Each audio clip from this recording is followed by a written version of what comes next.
So, Cornell, I want to talk to you about this last week. This young 10-year-old, very intelligent-looking young lady, a black young lady at a Pearland school who will not stand for the Pledge of Allegiance in her classroom. She doesn't want to stand up because apparently she believes that black Americans need a lot more to be done in this country. She is not willing to support the black Americans that have fought and died for this country.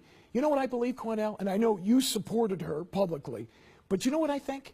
I think at 10 years old, she has no real understanding of what America is. So I wonder if her parents have sat her down and explained what Americans have given their lives, white, black, red. It doesn't make any difference. They stood and they fought and they died for this country, and she doesn't want to do anything to honor them? Matt, she comes from a family of military service members. Her father is a retired military service member also who served this nation well with great dignity. She also has additional family members who was in the armed forces. Good. Her mother's a very intelligent woman who has had long conversations as well as her father about her not standing for the flag. What white people need to understand Just is that, white people? Yes, please. Let me explain. What white people need to understand is that that national anthem was written by Francis Scott Key, a slave owner, who demonized and hated black slaves and black people. And that unwritten third, that unheard of and unspoken third verse, go research the third verse where he says, "There's no refuge in this country for the hireling or the slave. Both should be turmoil to the grave." How's her parents doing? This is a man Are they successful? that promised turmoil for black people to the grave. Would you ask Jewish children to say a pledge to a German anthem that disrespects Jewish people? No, you would not. Germany, no, sure. you would not. Well, sure. That disrespects Jewish people? Then no, why, you would not. You certainly can kneel down. In America, you have the right to do that.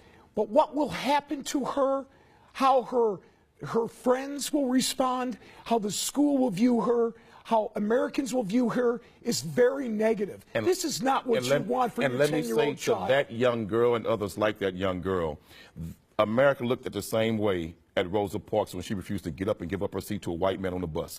But history vindicated her. History vindicated her. America demonized Harriet Tubman for freeing slaves from slavery, but history vindicated her. So I say to that young girl, you stand strong, stand up, and stand for what you believe in. And to all of those who are too coward to do it, don't get in that young girl's way. Others like her, support that young girl. What would you like her to say to the men and women who have fought for this country like I ran into over the weekend? The black men and women who fought for this country, and some who gave their lives. And ask the black men and women who served America in its military, like in the Independence War. We helped America get it, and we were still slaves afterwards. Ask those in Vietnam who gave their war on Vietnam battlefields, but then came back and was called niggers in their own country. We have fought in America's war, and we've never been given the justice and the due process of everybody else in this nation. Then why don't you move to a different country?